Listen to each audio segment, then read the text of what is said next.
Book of Esper के 714 episode number में हमें दिखाया जाता है कि वान टाओ बोल रहा होता है अगर येलिन को अपने ऊपर विश्वास होता तब उसे इतना सब न सहना पड़ता। वान टाओ की ऐसी बातें सुनकर जियान टियान कहता है, क्या विश्वास? जिस पर वान टाओ उसको समझाते हुए कहता है, हाँ, हम जैसे कल्टिवेटर्स का भी एक विश्वास होता है। जैसे जैसे हम आगे बढ़ते हैं और कुछ लोग कल्टीवेशन पावर और कुछ लोग स्टेटस तो कुछ फेम और कुछ सुपरमेसी के लिए करते हैं, लेकिन प्रत्येक व्यक्ति अपने अपने रास्ते पर चल रहा है, इसलिए उसके खुद के विश्वास और रास्ते होते हैं। और क्या येलिन कुछ ज़्यादा ही बेरुखा नहीं हो गया है?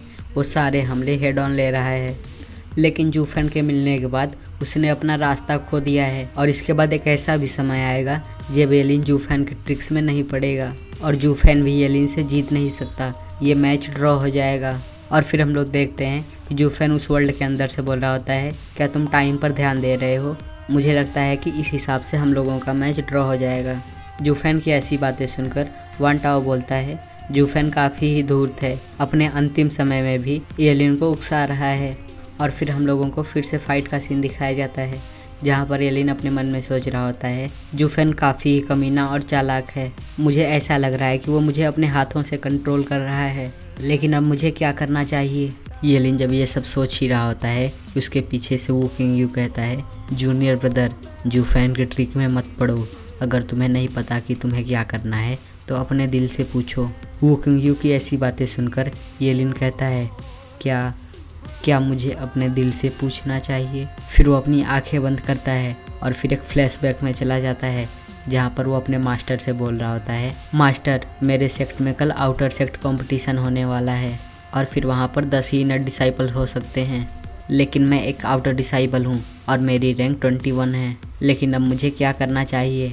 और फिर हम लोग येलिन के मास्टर ड्रैगन एंसेस्टर को देखते हैं, जो बोल रहे होते हैं उन 20 को हरा दो। अपने मास्टर की ऐसी बात सुनकर येलिन बोलता है, लेकिन मैं उन सबको हरा नहीं सकता।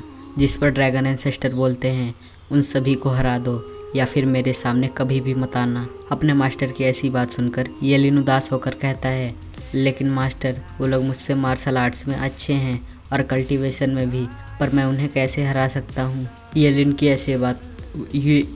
ऐसी बात सुनकर ड्रैगन एंसेस्टर भड़क जाते हैं और कहते हैं, निकम्मे, सारे इंसान निकम्मे और धोखेबाज होते हैं। वो लोग जो भी चांस को देखते हैं उसको तुरंत हथिया लेते हैं, चाहे वो कमज़ोर ही क्यों ना हो।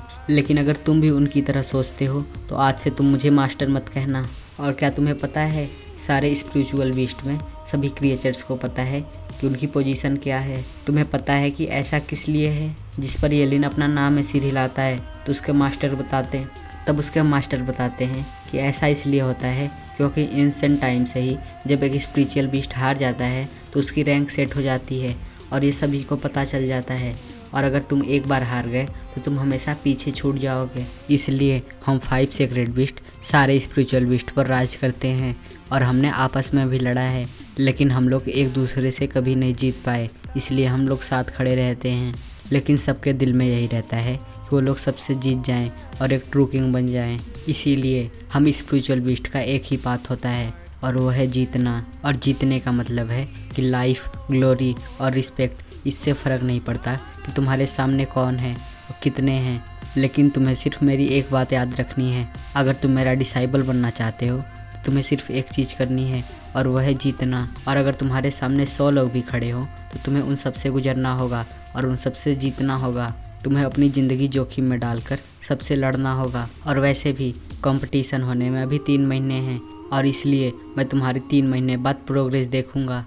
और फिर हम लोग 3 महीने बाद का सीन देखते हैं, जहाँ पर येलिन उन सबको हरा के आ गया होता है, लेकिन उसकी भी हालत कुछ ठीक नहीं होती और वो अपने मास्टर से बोलता है, मास्टर, मैं सबसे जीत गया। जिस पर उसके मास्टर बोलते हैं, क्या तुमने उन सबको हरा दिया? तो येलिन बोलता है, हाँ मास्टर, मैंने उन सबको हरा दिया। और येलिन इतना जख्मी होता है कि वो सही से चल भी नहीं पा रहा होता है।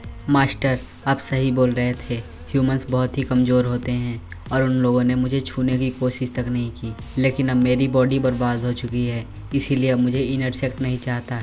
और फिर ड्रैगन एंसेस्टर बोलते हैं, अब तुम्हें फर्स्ट आने की वैल्यू पता चली है और तुम डेसिमेट्रिन ड्रैगन एंसेस्टर के डिसाइपल बनने के लायक हो। और फिर येलिन बताता है कि इसी कार्ड मुझे डेसिमेट्रिन ड्रैगन एंसेस्टर का 1 ड्रॉप ऑफ ब्लड मिलता है।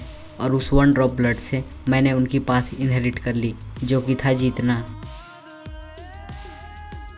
और फिर स्टोरी प्रेजेंट में आ जाती है, जहाँ पर येलिन बहुत ही सीरियस दिख रहा होता है, जिसे देखकर जूफेन बोलता है, और क्यूयर तुम्हें और भी सावधान होना पड़ेगा, येलिन ने अपना दिमाग बना लिया है अब, और वो मेरे इन ट्रिक्स में नहीं पड़ेगा, और यह समय इस फाइट को एंड करने का है। और फिर येलिन अपना ड्रैगन एंसेस्टर का ऑरा रिलीज करता है, जिसके साथ ये चैप्टर एंड हो जाता है। अगर आपको ये चैप्टर अच्छा लगा हो तो इस चैनल को सब्सक्राइब करके इस वीडियो को लाइक कर देना।